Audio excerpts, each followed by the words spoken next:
اسرائیل کی بنیامین نتنیاہو نے ہی کہا ہوگا ٹرمپ صاحب کو کہ ابھی آپ روک لیں. اسرائیلی جو آرمی کے ایکسپرٹ ہے وہ بتا رہے ہیں ہمارے پاس انٹرسپٹرز ابھی موجود نہیں ہے. اگر ہمارے اوپر ایک رات کے اندر 200-300 بیلسٹک میزائل فائر کیے جائیں تو ہم ان کو انٹرسپٹ نہیں کر پائیں گے. تو ابھی ہمیں ٹائم دے دیں, ابھی روک لیں, مسجدیں نہیں جلا دیں. ایران پھر ان کو ایگزیکیوٹ کیسے کرے گا؟ ان کو ڈیتھ سینٹنس دے گا, عمر قید دے گا, کیا کرے گا پھر ان کی ٹرائل ہوگی سب سے پہلے. یہ ٹرائل کے بعد اگر یہ معلوم ہو کورٹ کو کہ یہ چاہے اس کے نیٹ ورک کے حصہ ہے یا یہ کیا کہتے ہیں فسادات پھیلا رہے تھے ملک میں, آپ یقین کریں کہ ان سب کو پھانسی دی جائے گی. یہ آپ یاد رکھیں, ایرانی گورنمنٹ غداری کو کبھی بھی برداشت نہیں کرے گا, چاہے یہ فورن انٹرونشن ہی کیوں نہ ہو جائے اس کے اوپر. ابھی لیٹسٹ کیا صورتحال ہے ایران کے معاملات کی؟ جو کشیدگی کے معاملات بنے ہوئے تھے, جو ماحول بنا ہوا تھا, اس میں کتنی بہتری آئی ہے؟ بعد میں پھر انٹرنیشنل معاملات سارے ڈسکس بھی کرتے ہیں آپ سے. دیکھیں, بسم اللہ الرحمن الرحیم, بہت شکریہ انوائٹ کرنے کے لیے.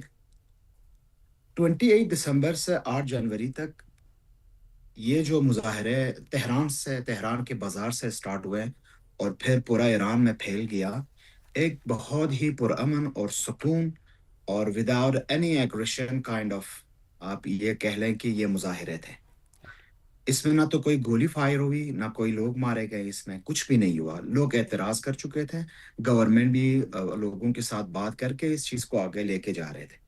لیکن پھر اپوزیشن لیڈرز اسپیشلی رضا پہلوی نے 8 جنوری اور 9 جنوری کو خانے جنگی بنانے کی کال دی. لوگ باہر آئے ہیں, 2 رات کے اندر 100 سے زیادہ پولیس اور سیکیورٹی اہلکار یہاں پہ شہید ہو گئے, سینکڑوں حساب سے لوگ مارے گئے, مسجدیں نظر آتش کر دی گئی اور ایمبولینسز جلائے گئے. پھر ایک خانے جنگی کا ماحول پیدا ہوا صرف 3 رات کے لیے.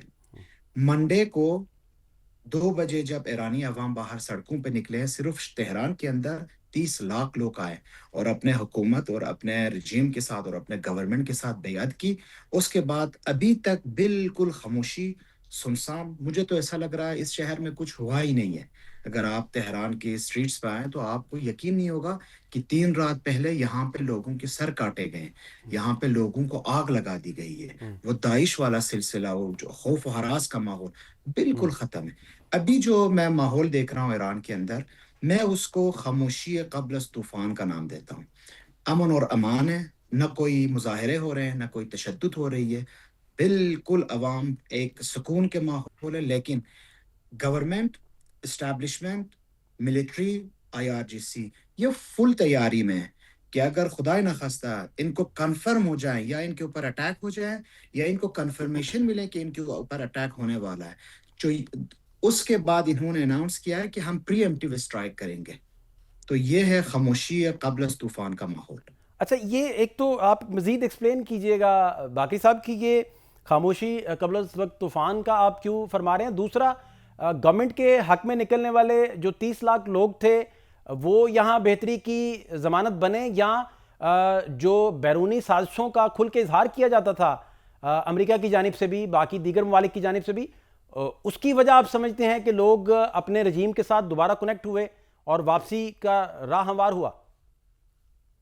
دیکھیں, میں آپ کو پہلے دوسرے حصے کا جواب دیتا ہوں. یہ جو پورا سین آپ نے ایران میں سنا اور ہم نے دیکھا اپنے آنکھوں سے, it wasn't a very unusual thing. یہ ایک ایسا پلے بک ہے جو یونائٹڈ اسٹیٹ کی CIA اور موساد اسرائیل کے ایجنٹوں کے پاس ہمیشہ ہوتا ہے, ہر ملک کے لیے. اس میں 4 عنصر ہوتے ہیں. پہلا جو عنصر ہوتا ہے, یہ کسی ملک کے اوپر سینکشن لگا دیتے ہیں اور لوگوں کو بہت ہی مجبور کر کے سچویشن, اکنامیکل سچویشن برباد کر دیتے ہیں. ٹھیک ہے, میں اس کو پبلک پنشمنٹ کا نام دیتا ہوں. اس کے بعد یہ لوگوں کو سڑکوں پہ لے کے آتے ہیں اپنے ایجنڈوں کے تھرو کہ اکنامیکل سچویشن جو ہم نے لگائی ہے بہت خراب ہے, لوگ باہر سڑکوں پہ آ رہے ہیں. تیسرا جو عنصر ہے اور بہت امپورٹنٹ عنصر ہے وہ یہ ہے کہ یہ ایک نفسیاتی اور میڈیا وارفیئر سٹارٹ کرتے ہیں. اپنے مغرب اور صہیونی جتنے بھی میڈیا آؤٹلیٹس ہیں ان سب کو بتاتے ہیں کہ آپ پورا دنیا اور وہ لوگ جو آپ کی بات سنتے ہیں ان کو یہ یقین دلائیں کہ یہ عوام اپنے گورنمنٹ سے خوش نہیں ہے اور یہ پورے باہر سڑکوں پہ. ایون اگر 5% پاپولیشن باہر سڑکوں پہ آئے تو یہ اس طرح میڈیا میں اچھال کے دکھاتے ہیں کہ پورا ایران, پورا ملک جام ہو گیا. چوتھا پوائنٹ یہ ہے کہ امریکی فوج اور ممکنہ طور پر اس حالت میں اسرائیلی فوج یہ آ کے اپنے کیا کہتے ہیں براہ راست مداخلت کرتے ہیں لوگوں کو بچانے کی بہانے بنا کے. یہ جو چوتھا عنصر ہے، یہ آپ دیکھیں وینیزویلا میں بھی ہوا ہے. یہ پورا پلے بک تقریباً دنیا کی وہ ہر ملک میں ہوا ہے جہاں امریکہ اور اسرائیل کی ایجنڈے وہاں پہ آگے بڑھانے کی کوشش کی گئی ہے. تو یہ چیز ایران کے اندر بھی ہو گیا. لیکن ایرانی عوام ہوشیار ہے. یہ 7,000 سال اپنے سویلائزیشن لے کے ان کو پتہ ہوتا ہے کہ اگر انہوں نے رجیم چینج کرنا ہے، اگر انہوں نے اپنے قوم سے خوش نہیں بھی ہے، اپنے گورنمنٹ سے خوش نہیں ہے، تو یہ جو تبدیلی لے کے آئیں گے بنیادی، یہ خود لے کے آئیں ٹھیک. گے. اچھا باقی یہ سب فورن دوسرا انٹرونشن کو دوسرا مجھے برداشت نہیں کریں گے. مجھے سر آپ سے یہ بھی سمجھنا ہے کہ وہاں جو انٹرنیشنل دنیا کی جو سازش ہے وہ تو ڈھکی چھپی بھی نہیں ہے. اس کا نیکسس بریک کرنے میں ایران کے جو لوگ ہیں اور ان کی جو رجیم ہے وہ کتنا کامیاب ہو سکے ہیں، کتنا نہیں ہو سکے. ابھی لیٹسٹ جو خبریں ہم تک بھی پہنچ رہی تھی، کچھ لوگ بھی ایسے گرفتار ہوئے جو 7 زبانوں پہ عبور رکھتے تھے اور وہ ڈائریکٹ رابطوں کی تصدیق بھی کر رہے ہیں. اس طرح کی خبریں بھی ہم تک پہنچی ہیں. ان میں کتنی صداقت ہے؟ بالکل صداقت ہے. 1,000 سے زیادہ ایجنٹس اور یہ جو فسادی لوگ ہیں پکڑے گئے ہیں. بہت سارے ٹیرورسٹ آرگنائزیشن کے ساتھ ان کی لنکس ملی ہے. خواتین ان میں ملے ہیں جن کے پاس بندوقیں ہیں اور جن کے پاس ملٹری گریڈ ویپنز ہوتے تھے سائلنسر کے ساتھ. یہ لوگوں کے بیچ میں آ کے خاتون ہونے کے ناطے لوگ ان کو جگہ دیتے تھے. یہ اور لوگوں کی سر اور سیکیورٹی اہلکاروں کے سروں کے اوپر شوٹ کرتے تھے. دیکھیں ایران میں ایرانی قوم، آپ کو بھی پتا ہوگا، ہمارے معزز یہ جو ویورز ہیں ان کو بھی پتا ہے، یہ ایک مہذب قوم ہے. یہ قوم سر نہیں نہیں تو کاٹتی، باقی سب مسجدیں نہیں یہ جلاتی. ایران پھر ان کو ایگزیکیوٹ کیسے کرے گا؟ ان کو ڈیتھ سنٹنس دے گا، عمر قید دے گا، کیا کرے گا پھر؟ سب کیونکہ سے بغاوت پہلے ہے، ان کی ریاست کے ٹرائل خلاف ہوگی. بغاوت کرنے والوں کا تو ان جرم کی آپ کے ان کی سامنے. ٹرائل ہوگی سب سے پہلے. یہ ٹرائل کے بعد اگر یہ معلوم ہو کورٹ کو کہ یہ چاہے اس کے نیٹ ورک کے حصہ ہے یا یہ کیا کہتے ہیں فسادات پھیلا رہے تھے ملک میں، آپ یقین کریں کہ ان سب کو پھانسی دی جائے گی. اچھا تو وہ جو پروٹیسٹرز کچھ ایسے بھی ہوں گے جن کو اس طرح ایگزیکیوٹ نہیں کیا جائے گا؟ مطلب آپ کہہ رہے ہیں ٹریزن کا ایکٹ اگر لگے گا تو پھر ہی ظاہری بات ہے اس طرح کی پروسیکیوشن ہوگی، اس ظاہر طرح بات. ایگزیکیوٹ کیا جی. جائے گا. جیسے کہ آپ دیکھیں 2025 میں اسرائیل کے حملے کے بعد، 12 دن جنگ کے بعد، بہت سارے موساد کے ایجنٹس اور ان کے جو ٹیرورسٹ آرگنائزیشنز کے نیٹ ورکس ٹھیک. کے ہمراہ تھے وہ پکڑے گئے. ان سب کو انہوں نے پھانسی دی. یہ آپ یاد رکھیں، ایرانی گورنمنٹ غداری کو کبھی بھی برداشت نہیں کرے گا، چاہے یہ فورن انٹرونشن ہی کیوں نہ ہو جائے اس کے اوپر. رائٹ یہ نہیں رائٹ. چھوڑتے. بہت بہت بڑا اہم نقطہ آپ نے ایکسپلین کیا. اچھا دوسرا برطانوی جو اخبار ہے دی ٹیلی گراف، اس کا دعویٰ سامنے آیا ہے. ان کا کہنا ہے کہ یہ عمان، ترکیہ اور سعودی عرب، ان کی انٹرونشن، ٹرمپ کو بتایا گیا کہ بھائی نہ کیجئے اس طرح، حالات پھر بگڑیں گے، یہ وہ دس اینڈ دیٹ. تو پھر یہ ہوا کہ وہ انٹرونشن کی طرف امریکہ نہیں گیا. اس بات کو، اس خبر کو لے کر ایران میں کیا انڈرسٹینڈنگ ہے؟ دیکھیں، کل میری بات ہوئی تھی ایرانی آفیشلز کے ساتھ.